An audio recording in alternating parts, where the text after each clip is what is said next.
Well, Coach, what's the excitement level in this building as you guys prepare to open fall camp?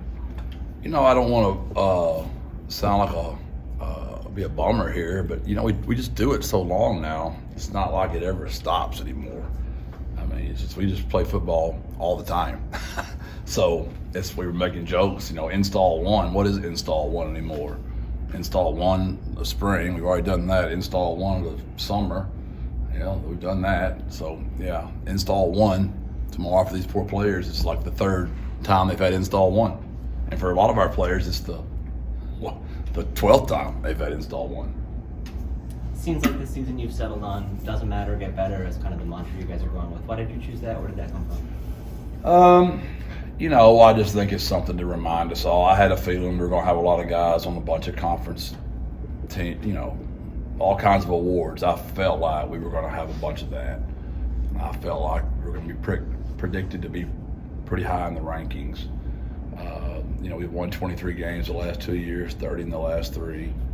It doesn't matter, get better. I mean, it doesn't matter what it's just one of those kind of things. It just kept coming to me. They come to my office, hey, whatever the situation might be, I'd be like, it doesn't matter, get better. So, our very first year, we were just trying to get our culture established. We were picked last in most polls, and we had 1 person or 0 on the preseason all-conference teams, and we did a good job establishing that in 20. And then 21, we had a pretty good year, and it was don't eat the cheese, because we had everybody returning and all those super seniors, and we went from being picked, towards the bottom to being picked really high, and then the next year we actually won conference championship, had a great year, so the bull don't care, it just made sense. And this year, just doesn't matter, get better. So typical corny Jeff Traylor talk, but my kids really bought into it, and you kind of tell by going to the AAC Media Day. No rings on, just, honestly, Frank and Rashad were dressed down, humble, and that wasn't like I had preached to them to be that way. I just think they get the message that it doesn't matter, we got to be better. Has anything changed for you from going into the season with Conference USA as going into an entirely new conference? Is there anything that you're doing differently as you get ready for this new challenge? I've been asked that a ton. I thought to myself, why doesn't it bother me at all? And then I look back, when you're a Texas high school football coach, your conference changes every 2 years. So I couldn't wait to, find out what my realignment was going to be and who we were going to get and how we're going to figure it out. Because the deal is you got to win your league. Or if you're a Texas high school football coach, you got to win your district. That's how you make your teams. You look at who your competition is, and you got to make your roster fit, and then you got to adapt your schemes to win the league, right? Well, it's no different. I mean, it's no different. So I like the excitement, the newness of it, figuring it out. Hey, we're going to Philadelphia. Let's figure out. Like, don't order whatever that what is that sandwich they got? The Philly sandwich. Cheesesteak. There you go. That cheesesteak. Appreciate there, Steven. I mean, I messed up when I watched the Saints and the Eagles play up there, and I didn't know the order of how to order that. So I'd warn all of our Roadrunner fans. There's a certain way they cut you no slack up there. If you don't know how to order your sandwich correctly, they wore my country tail out.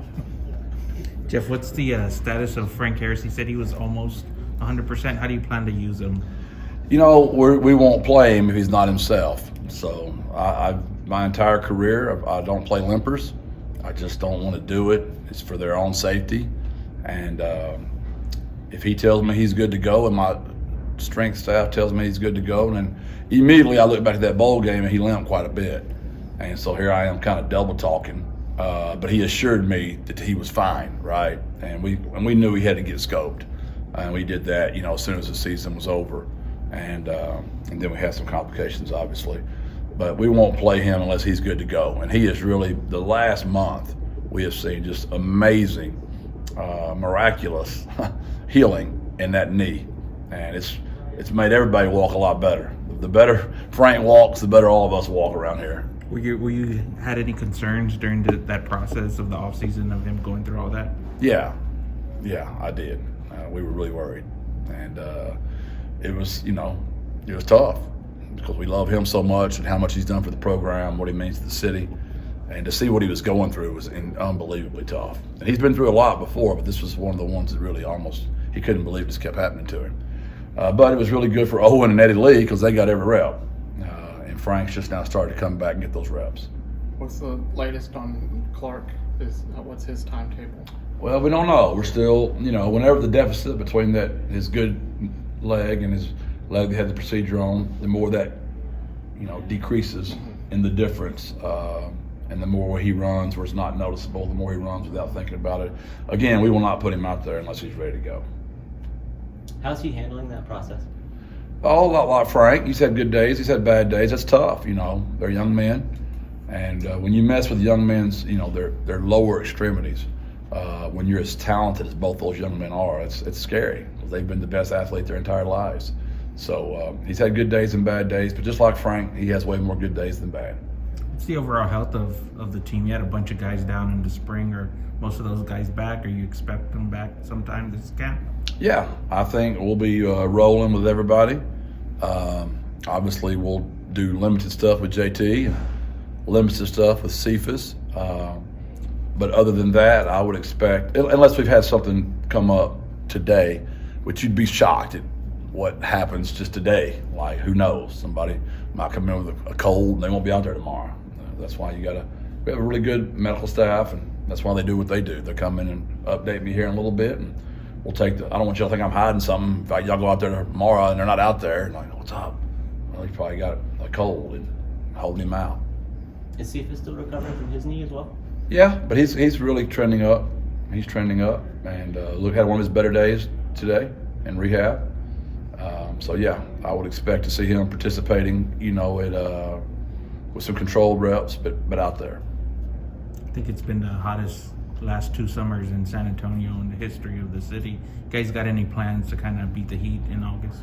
Yeah, that's the good thing about this is my 19th year to be a head coach in the state of Texas, and we start early, as you guys know. That's why there's 11 of y'all here today, and there'll only be 1 or 2 of y'all here Wednesday, because we get out there quick. And as soon as my calves start getting hot on that turf, or I take my hat off because we start to sweat too much, we'll be rounding up to practice really quickly.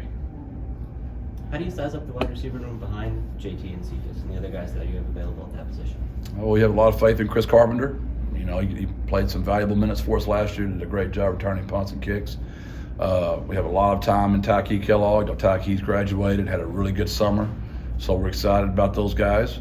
And the rest of them we'll see. We brought in some really good recruits, but I don't like to really talk about them a lot. They get there on the field and make some plays. I was looking at the roster. It looks like the rest of the transfers and recruiting class came in after the spring. Expect any of those guys to have an impact? A couple of big transfers there in that group. Yeah, we'll have some starters come out of that group. There's no doubt we will. There's just so many of them. They're so good. I don't want to really get into naming them, but I'll give you a couple that have, just because they were here in the spring, I think they've already put themselves in a good spot. What Rocco's done at running back has really been impressive. Just the way he carries himself, the way he is with our fan base, just Rocco. I mean, he just is a pro. And we have a real competition going for that running back spot behind Kavorian. Kadrick's had a good summer as well. And then Robert Henry, was a very prized recruit. He got injured in the spring, but he had a good summer. So I would say that's one. I'd say Buffalo at left tackle has had a really good spring and a really good summer, and is pushing some real, for that starting job there as well. Obviously, there's some spots that jobs are open. The safety job is going to be a good competition back there. We lost our nickel. We lost a corner. There's some obvious spots you guys know about that there's going to be some good battles, but I'm not really ready to name those names just quite yet. I know D'Anthony Lewis wasn't listed on the roster for this fall. Is that just a medical thing, or what's the situation that led him to be off the team? Yeah, just some off-the-field stuff, and so it is what it is. Thank y'all. All right, Coach. Appreciate it. Thanks. Birds up, baby.